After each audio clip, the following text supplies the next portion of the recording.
everyone. Welcome to another episode of our Footie Fantasy podcast. We have the Footie Fantasy team today, minus EJ, who will be recording this. Buchi, thanks for joining. My pleasure all the time. The Liverpool man, the Scouser, who's I excited got to be just here. Scouser. Scouser in the house. Thanks for coming, Ola. Yeah, welcome. The guy he says it with a little bit of all the time, like yeah, I'm among United fans. Let me boast a bit. Do you blame me? We No, I suffered don't. for so long. We I suffered for don't so blame long. you. I don't blame you, man. I'm just looking for how I can throw you out of here, bro. Before we go ahead, everyone, thanks for joining us. As you continue to share, like, subscribe, let me tell you where you can find us. Facebook is Extraordinary Footy Fans. Thanks for all the views. Subscribers. For subscribe for YouTube is Footy Fantasy. Twitter is Footy80 Fantasy. Instagram is Fantasy Footy. And we also have a podcast. Anywhere you get your pods, whatever platform you get your pods, you can find us on name of our podcast show is the Footy Fantasy Podcast. Today we'll be reviewing a couple of the key games from the English Premier League. We'll review the Spurs, the Jose Pep battle that we get every season. We've got it for the last 7, 8 years. We review Liverpool, Leicester performance. Brendan Rodgers coming back to his old stomping ground. Then we chat about Leeds and Arsenal, which is very interesting. Then we'll give our weekly awards. End with our weekly awards moment. All our addresses, let me just make sure to mention all our addresses. If you want to see it, will be at the end of the pod. So if you're watching this video and you are curious, just scroll to the end. You see our addresses there. Follow us on all of our platforms. I think it's good. We start with let's start with the big game of the week. Kind of, I think that was the big game. Buchi, take us into Spurs. What did we learn about Spurs? What did we learn about Man City? Nothing new. I wish we could have learned something new, but nothing. Where we basically watch this guy's reverse style, do the same thing they've always done whenever they play each other, which is one of them is negative, the other one is positive, but one of them seems to always want to win. I'm sorry, both of them want to win, but one seems to not care about how he wins. The other one seems to care about how I do it. Style versus substance. That's how I see it.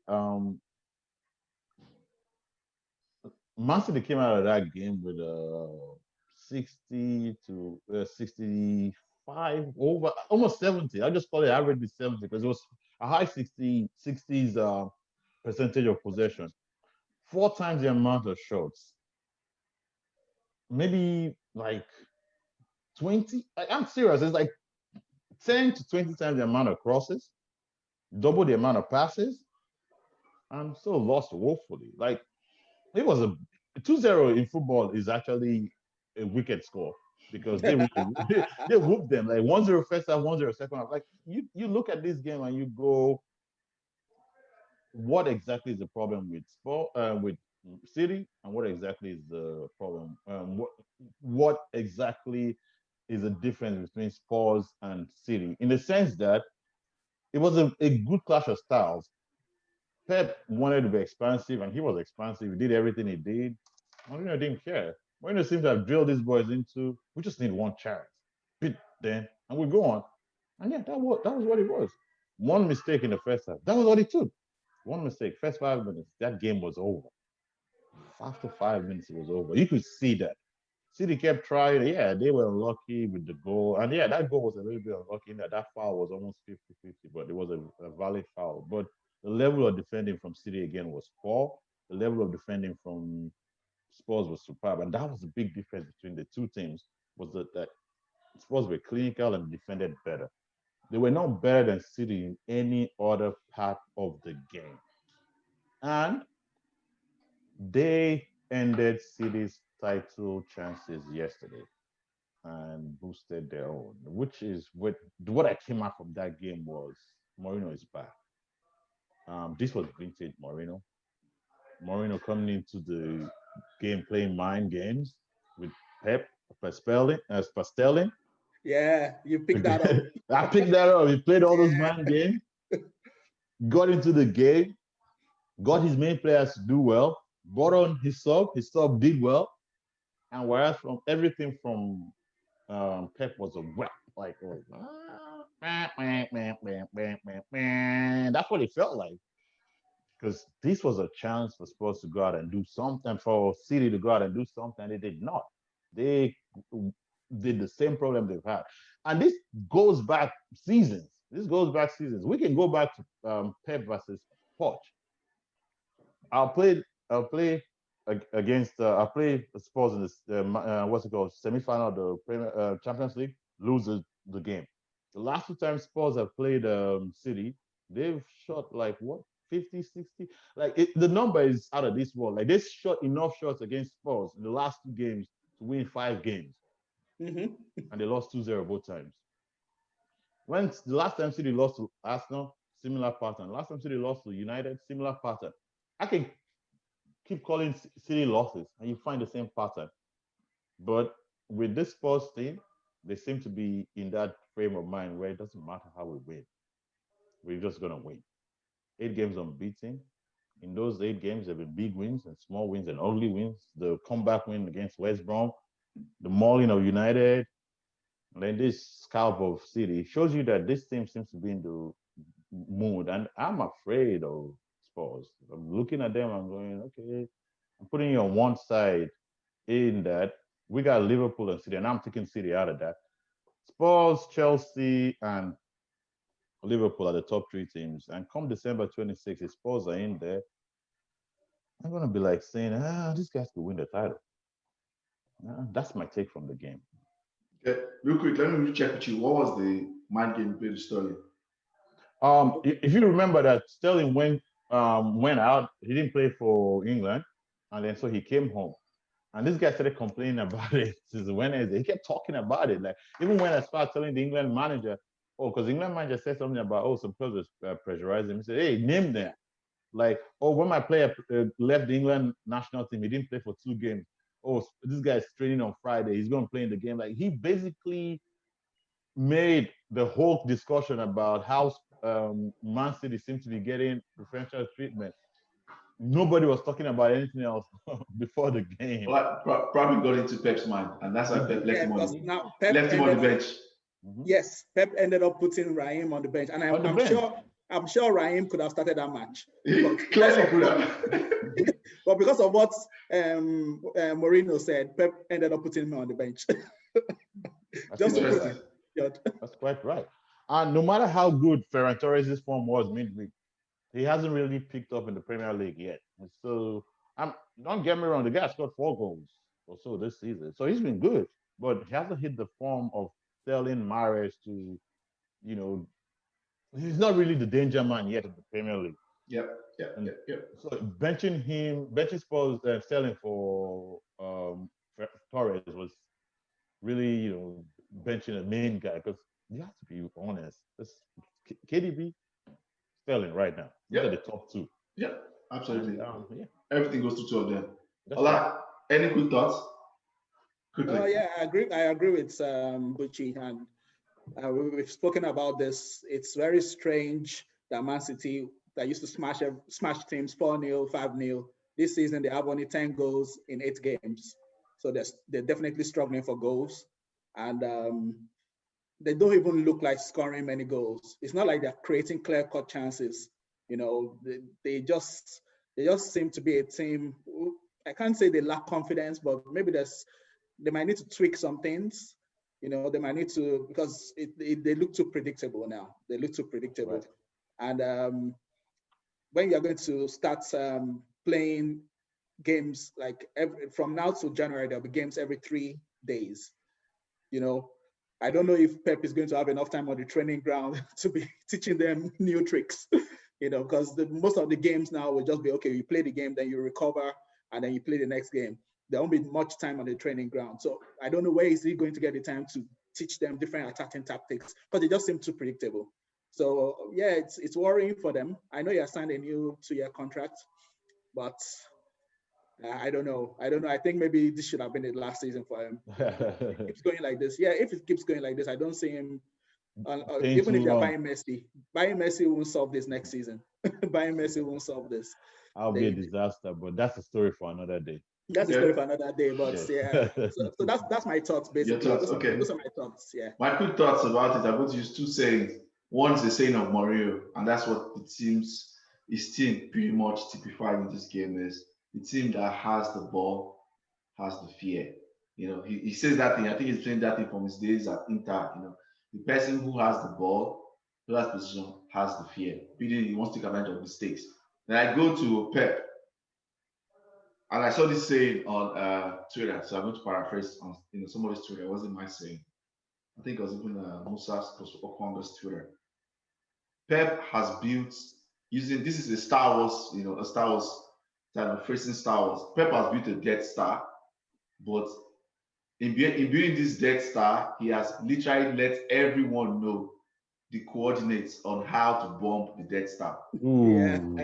That 100% hits everything on the nail on the head. When I watch City, and in my opinion, my interpretation of that, when I watch City, it is too easy to attack City where it hurts. It's just too easy. One ball over the top, you are in. Like, it's too easy to attack City now, and that is their major problem. Their position is very stale, like Buchi said. You just sit back, be compact. Once you can win the ball, it's wide open. It's like I-10 expressway. It's wide open. So that's the simple way. It's without going too much. We have other games to talk about. Going to Ola, Liverpool, Leicester City. This game. People don't know what this game was, but typically in my private chats with my United fans, they know what this game did to me. But go ahead. Let us know. What are your thoughts? Apologies in advance for whatever we did. No, I just say it's a bad thing. You don't know what to do. Don't assume that's bad. Don't assume. But go ahead. But I can empathize because even for me, I thought this game was going to be a tight game. I thought Leicester City had a good chance to, if not to beat Liverpool, to get a point at Anfield. I expected it to be a tight game, and I'm going to paraphrase what Ayo said previously when we were talking. It was a stroll. I couldn't believe it, how comfortable Liverpool dealt with them despite all our problems.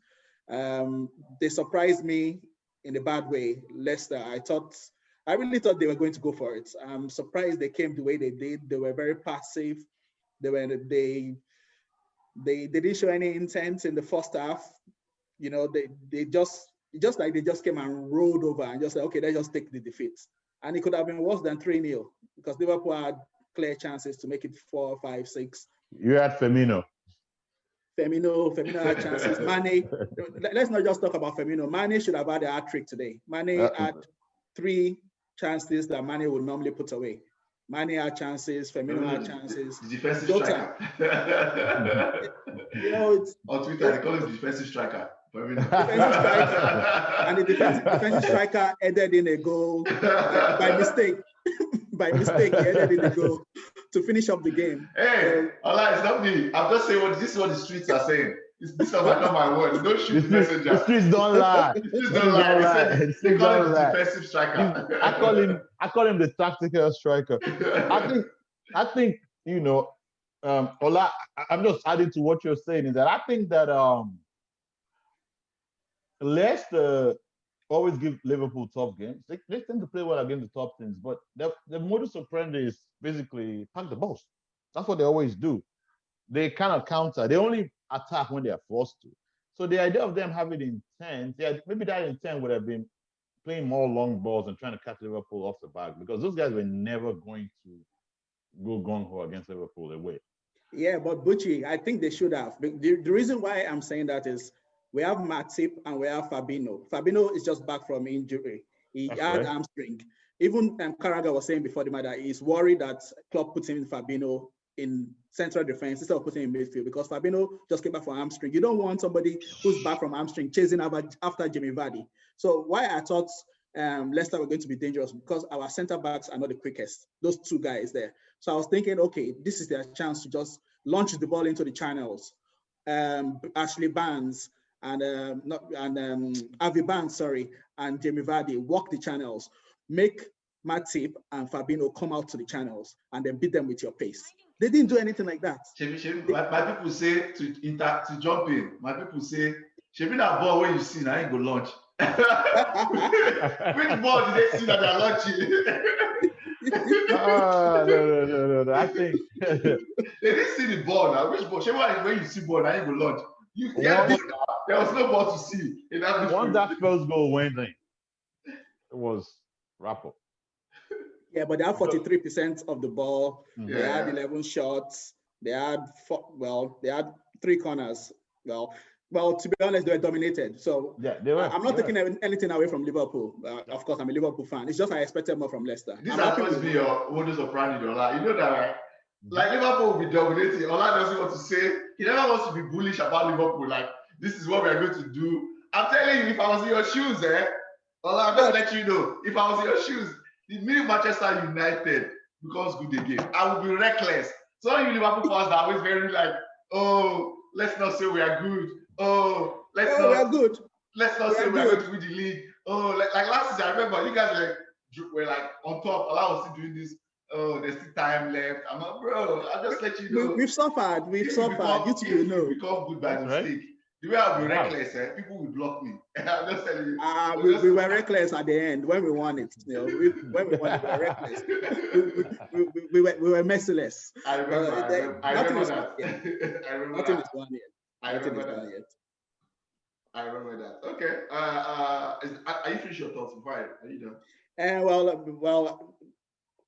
My final thought on the game was, considering the injuries, considering the players we have out, I think it bodes well for us to have comfortably won that match. But I won't get carried away because I'm sure there'll be teams who come at us harder than Leicester did. We've played Sheffield United this season. Sheffield United cost us many problems.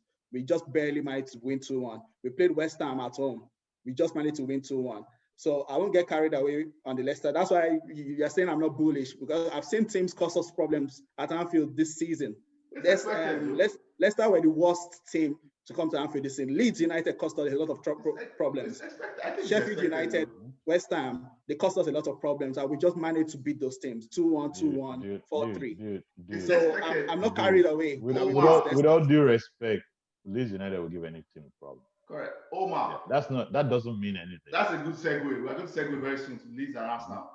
I'm going to use a saying, my thoughts on Liverpool very quick, on what you say about, teams giving a problem. It's what's this show? This show that had Omar. What's the show that was on HBO for so long? That had it was about The Wire. I'm going to say Wire saying by Omar. He said, when you come for the king, you best use your best shot. You best not miss. Best not miss. That's right. Best not miss. Correct. That's what Liverpool are facing. When you are going for the champions, everybody's bringing their best. This is the champions. It's just typical mentality. I mean, when we're dominating, that was how it was. Like we'll be like, this is not this team that maybe Chelsea will play. What was that team? Blackburn. Blackburn is the team I always remember back in the days. Chelsea will play Blackburn the week before. Chelsea will give Blackburn 6-0. They'll come to Trafford, like Buchi said, oh boy. Their keeper, what's his name? Brad Friedel will turn to Superman. Iker Casillas. My brother used to say, the guy will turn monkey. He will say, he remembered Brad Friedel because my brother is an Arsenal fan. Yeah. Weirdly, Blackburn also used to give Arsenal problems.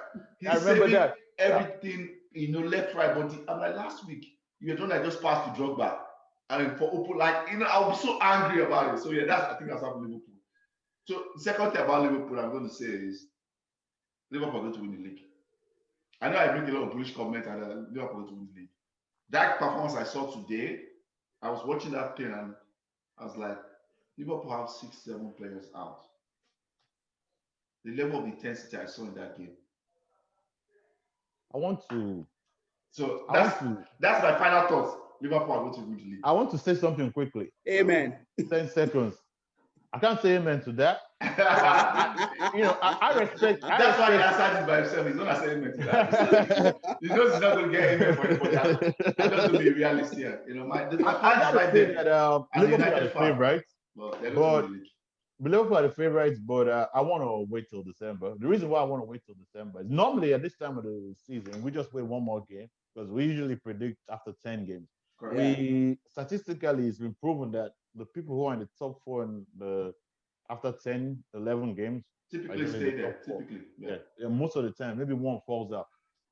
But the problem I have is that there are three teams that are looking good, but this is not a normal season. I agree. A lot of things can happen, especially with COVID. There's a lot of games between now and December. I want to see who's on top of December. Between Spurs, Liverpool, and Chelsea, if those three teams create a gap between the rest of the teams, it's between them. If any of them, if there's like a duo who have a gap, 6-7 points gap, what I'm pointing that out is if Mourinho gets ahead of Klopp, it might be hard for Klopp to catch it. It might be one of those, it might be like that season where Liverpool were chasing City, where you would need to play all out. Because this guy will pack the balls from now till next season. He will win 1-0 games from now. If he gets to December topping the league, after all this, their top runner games. Yeah. Yeah. So that's just the only caveat. I'm not saying Liverpool are not my favorites. They are my favorites. Yeah. They're actually better than everybody else. But one, the factor of we don't know what kind of season we're having. Liverpool could lose 2-3 more players. Same with any other team. Yeah. And Spurs could take advantage and get ahead. And once Spurs get ahead, I've seen the Mourinho the Mourinho I fear. I see the Mourinho I fear. That's Did you watch after the match finished yesterday? The way it was bouncing onto the pitch, the swagger. Did you see him? It was like this. He was even after he left the pitch, he went into the tunnel. The camera showed him in the tunnel. He was still like that. He was just bouncing. He was bouncing. I was like, yeah, Mourinho is black. Mourinho is black. My conclusion is my agenda, my football club, right? That everybody knows. I'm the president, CEO, chairman of Atamu any team against Mourinho FC. Atamu FC. I'm the CEO of that. I can tell you that football club, the foundation is shaking. So that's the conclusion of this weekend. The foundation of any team against Mourinho is shaking. It's shaking badly right now. that's my conclusion of that. The foundation is shaking right now. But I gotta laugh so loud because, dude, just thank God we don't have any Mourinho fans on this podcast because, dude, I won't be here. I don't want to be here. I don't want to be here. It's shaking. So, and the conclusion of those three, of what Buchi said, to add my own caveat, I think Liverpool are going to win the league. I don't think they'll run away with it. That's not happening this season. Because of that thing that you said here, we don't know what kind of support, there's going to be injuries. And I think it's going to be a close title race. But just that know-how of the players and the club. So know-how of the players and the manager combined together, I think Liverpool did. I think Spurs might push them close, even though it's too early to say that. Because I want to see where they are by December. Because I think they have a tough run of games. They have to play Chelsea. This sport used to love me, but it doesn't love me anymore. For the past how many years, I've had to endure Liverpool, Man City. Now you're going to add Mourinho and Spurs? I think Spurs are the title race. I really think so. That performance I saw yesterday against City, they are the title race. But I have to be a but here. Let me see how they do over there because they have to play Chelsea Liverpool, top games. Yeah. But if you get to December 26th and it's still kind of like this 3-4 points between them, those are my two favorite title race. Chelsea will just be there, but when I look at Chelsea, I just think that the know-how of the team, the know-how of the manager I think it's going to might be their problem, where they might not be able to last the whole, but I think they should comfortably be. That's the next match, Chelsea Spurs. Yeah, Chelsea Spurs is the next match. Yeah. It's the next match. Right. Okay, good segue. You talked about Leeds being able to beat anybody. Good segue to Leeds Arsenal. I'll take this since I let you guys start. I look at Leeds, I look at Arsenal. In Leeds, I look at them, I'm like, Leeds look like they're on a mission to make, and I think I post that online on Facebook. They're on a mission to make each game they play, no matter how the game ends, to be the most entertaining. This is the most entertaining 0-0 I've seen in a very long time. They created so many chances, but they were wasteful. Like the level of wastefulness is elite. That was elite level wastefulness. They hit the post 3 times. Yeah, correct. I said this because I remember watching the pod a while back, and on Leeds fans, like the only problem he has about Leeds is that they created a load of chances, but they missed a load of chances. That's their thing. And when I saw this, I just remember that Paul, like this guy is so right. Like they created so much chances. I know BSR will not adapt, but now they are getting to this place where they kind of have to be careful. I don't think they're going to get relegated. I know some people are saying they might be relegated. I don't think so. I think they're good enough to like, but this level of wastefulness, if they make it become a habit, they might get dragged into like that sitting around that relegation when we get to like the key part of the season. Because I think they are so good that if their finishing is just above average, they should comfortably finish in mid-table. 11, 12, 10th, 11, 12. They should comfortably finish it. I think they should comfortably between 12 and 12. They should comfortably finish it. No. That's my opinion. I know. That's what I'm saying. My own opinion is like, no. Hell no. Okay, I'll let you talk. Let me finish my thoughts. Let me jump to Arsenal. Man, Arsenal, LVG vibes. I'm telling every Arsenal fan I know. Arsenal are giving me LVG vibes. And I say this is in the sense that Arteta is coaching everything in that team to the very granular level. When it comes off, it looks great. So many games, all the big games you can think of that gave Arteta all the praise he gets, right? And recently has been in Old Trafford. But more often than not, it looks like it might not come off, and it's killing whatever creativity that they have and they should have. In Pepe, Willian, Aubameyang, Saka, it's sucking it out of them, and they are too pragmatic, and they are underperforming. They are clearly underperforming right now because they cannot keep playing like this. Aubameyang has not scored any goal in open play since like I think the first game of the season against Fulham. Yeah. And Fulham is like, everybody. Fulham is what they call, when you play what card, Fulham is what you call general market. Everybody come and collect. that's why I like a Fulham, general marketing. So I don't use Fulham to judge anything. Arsenal need to find creativity quick. I know they missed Partey. Partey gives them that drive in midfield, but they need to find their creativity quick. If not, they might end up having a similar season as last season, which is no progress, Their creativity is at home playing Fortnite. Fortnite. That's what their creativity is. They don't need to find it. It's there in their club. It's there at home. I'll let you guys take the floor. Okay. Arsenal doesn't have any. Speak on it. Arsenal zone is very easy. Yeah. You already said everything about Arsenal. The only thing I'm going to add is this, right? Managers that overmanage teams tend to have X factors. They have the players to do the thing in the extra third, in the final third.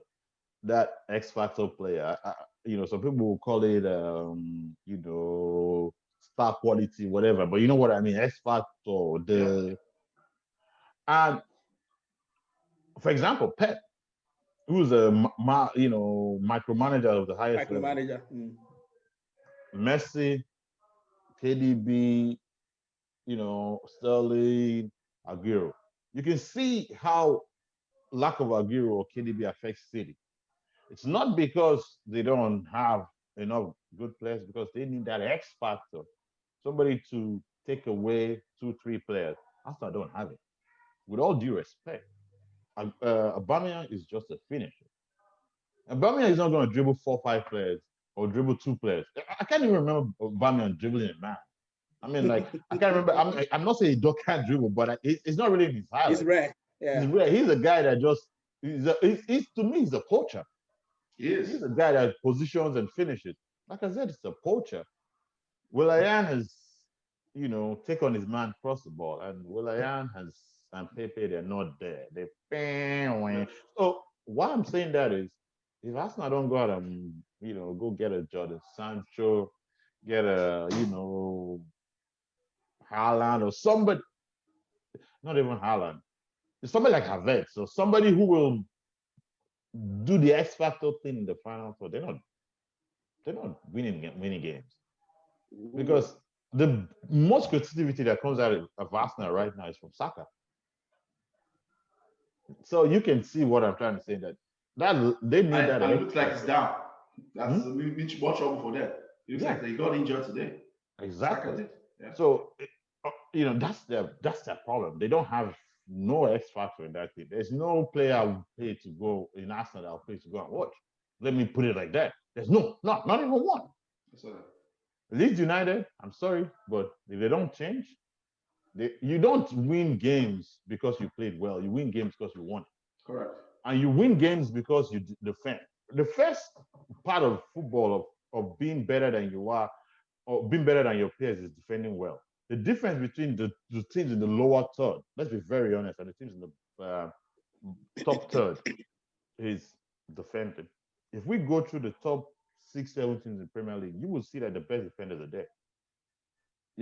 You don't find too many good defenders in the lower teams. I'm not trying to say they're not good, but for this quality of football, you need good defending, and that's the only thing Leeds don't have. You cannot go out and outplay teams daily. Look at the best team in the league in terms of squad, Man City. Why are they struggling? They can't defend. So this idea that Leeds will go out every day and outplay teams, dude, they have played the best games I've watched this season. You said they played the best 0-0. They played the best 1-1 I've seen in a long time against City. Yeah, against Man City. They played the best game of all of the season against Liverpool, but they lost that. Yeah. So the best three games that they played this season, they lost it. 1 loss and 2 draws. And that's how they're gonna end up being better than. But those are the best teams though. See my thought process. I think we should wrap up because we have just 8 minutes left. Why I'm saying that was because of basically look at that. Then they go and lose to Crystal Palace, lose to Leicester and all of that. They lost 4-1 back to back. That defensive problem is what they have to fix because it's not about scoring chances. I think their defense is poor. That's just it. If a team goes at them, let's not use Arsenal. Arsenal is not a team that will go at them. Liverpool went at them and scored them. They went at Liverpool too. So that's the problem they have in that over the run of a season, I don't think they will, if they don't change, I don't think they will get what they deserve, which is to be in the top 10. I don't think they'll get relegated, by the way. But yeah, correct. Yeah, I agree with your points. Yeah, I agree. Those are very fair points. I think that's a good wrap up of the week. Let's go to our weekly awards quickly. Stay with Buchi. Give me egg on the face moment and kudos quickly. We have 5 minutes left. My egg on the face moment is Pep Guardiola. This was a match made in heaven. You were facing your nemesis, your great opponent of all time. This is the guy. And then 2, you had been having this speculation about your future for about a year now, and then you signed a new contract on Thursday. Get into the game. This was a game, your season hasn't been going well. You were supposed to come out and say, look, because it was like, oh, finally things are doing. You get what I'm trying to say. Yeah. This guy goes there and goes there. Well. It was like, man, Pep, come on, do better. My moments of the week, I actually have 2 because I just thought about a second one. The first one is just Sam Johnston. Like every United academy keeper that leaves Manchester United and goes to another club and comes back to Old Trafford, they put on the games of their lives, maybe to show us that we should have never let them go. But Sam Johnston really, really deserved the clean sheet yesterday. That's the truth. Yeah. Even though that penalty was rightly chalked up, he deserved a clean sheet. I'm a Man United fan, so it's that's just penalty United, Manchester United. My friend, keep quiet. Keep quiet. Your striker is the highest goal scorer in penalty. And the other guy quickly is Jota. I just thought about him and said, Diogo Jota deserves to get more praise. Coming into Liverpool, this guy has actually. We were talking about Liverpool losing 7 players. That guy has come in and become 2 extra players. Him and another player. He has done better than anybody has expected. So those are my 2 moments of the week. Ola. Okay. I'll go with egg on the face for Brendan Rodgers. Now I'm not one of those Liverpool fans who disrespects Rodgers. I thought he did well for us, even when we lost the league title. I don't think that was his fault. Many Liverpool fans tried to pin that on him. I like the guy. I think he's a good coach. But it disappointed me tonight. Well, disappointed in a way that I thought they could have come to make a game of it at Anfield. I expected better. I'm not complaining. Liverpool won comfortably, but I thought Rodgers could have come out with more intent tonight. We have weaknesses that could have been exploited. I take the point that, okay, they couldn't really get the ball. But Leicester City, even when they beat Man City, they didn't get the ball off Man City. Man City had like 80% possession or 75% possession, and they beat Man City 5-2. Is Vardy your team? Is Vardy your fantasy team? Who? Vardy. I have Vardy, yes. I just thought about it like, I know that's not the reason, but That's not the reason. That's not the I reason. just want to play with you. I was like, this guy sounds like he has bad news. That's not the reason. That's not the reason. That's not the reason. But I just expected better from them. I expected a better match, but yeah, I'm not complaining. For moment of the week or kudos of the week, I'll go with. I have to go with the bitter blues from Merseyside, their top striker, Dominic Calvert-Lewandowski. He has been banging in the goals, you know. I am sticking with the fantasy football, like Ayo just brought up Buddy. It's the opposite for me with DCL. Every week I keep saying this guy is going to stop scoring. I'm not going to buy him. I'm not going to buy him. Game week 1 up to game week 9 now. I keep saying I won't buy him. The guy has now scored 10 goals in 9 games, all from open play, no penalties. He's really, really having a fantastic season. And his 2 goals today show that this guy is for real. He's the real deal. His consistency since Ancelotti came in. And he said something in an interview. He said, they asked him, how did you improve? He said, Ancelotti just told him, focus on staying between the sticks, between the goalposts. Don't be running helter-skelter. And this guy has taken that advice. You can see now he has tailored his game. He's a very good finisher, fantastic in the air. And I think I have to give him praise because Everton, they lost their last 3 games. They've not won in 4 games. And today they managed to win. Okay. Ayo, you did say general market, Fulham. So let us not praise them too much. Let us not praise Everton too much. Because Fulham are general market. Exactly. Well, let's just praise Dominic.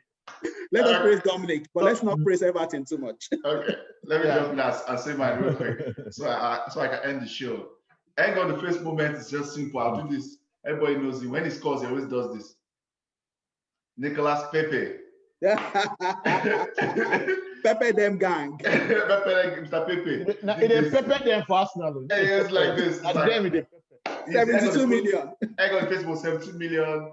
You haven't started. I think it's his first game that started in the league in a while. He was kind of getting the game tools on the first half. I was chatting with an Arsenal fan, like, oh, Pepe is even looking better than William. William gets subbed off, understood that, okay, show give us something. This was a wide open lead. Could have maybe done something, got an assist. What does he do? He gets an headbutt. Very stupid headbutt. Mm-hmm. Lost them the opportunity, in my opinion, of winning that game because they could have won. Arteta was angry with him. Yes. Arteta was very angry with him. Most expensive Atarodo in history. I saw that and they said that's a good one. I saw that they literally Arsenal went from tiki-taka in a way under whoever, maybe Wenger or something before Emery.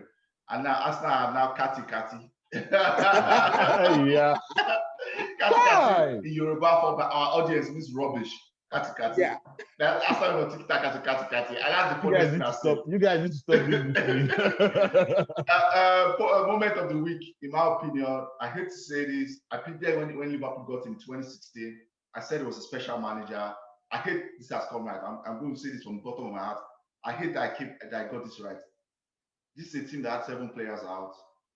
And the level of intensity I saw in Liverpool play today, it looked like Leicester was the ones with 7 players out. I'm going to end it on that note. Buchi, thanks for coming. Ola, thanks for coming. Like, share, subscribe. All our address will be at the end of the page. Also, watch out for our FPL updates, which will be by yours truly at the end of the show. Bye, Dominic Calvert-Lewin. Champions.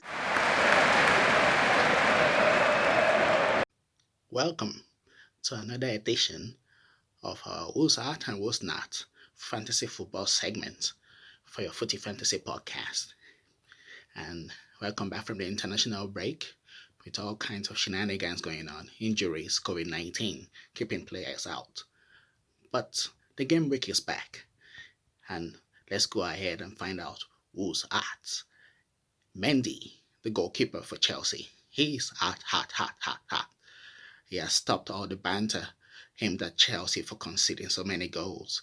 In the past 5 games in the Premier League since it started, he's conceded only once and kept 4 clean sheets.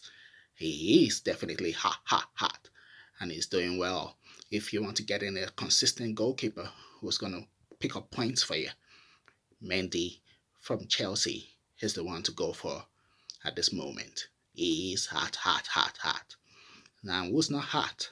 We go to the blue side of Messi's side. It's James Rodriguez, who came into the season blasting in assistant goals, but has had 3 consecutive blanks for Everton. He is no longer hot. For the price tag, you could shift him out and get in some better players who are picking up points at the moment, including Diogo Jota of Liverpool. He's somebody who you can replace James Rodriguez with, or you can also go in and get in somebody from Crystal Palace, Wilfred Zaha, except that Zaha now has COVID-19. Yeah, 2020. So, James Rodriguez is no longer hot, but you can look around and try to get better options if you want, or you can stick with him and see if you can still get assists in the next few games. But for the moment, let us just point out that James Rodriguez is no longer hot. And with the next set of fixtures starting this game week on a Friday, keep an eye out on the injury news, keep an eye out on the COVID-19 news, try to find out which players are probably not going to play. Mohamed Salah is going to be back in contention this game week. And so for those who had Salah, they can look forward to him banging in the goals once again. But this time, he'll be fit to do so. So that's our segment for this week. Continue to join us on subsequent podcasts, and we'll continue to give you tips, and we'll continue to give you advice. Stay at the top of your game by watching out for more editions of this podcast. So take it easy and cheers.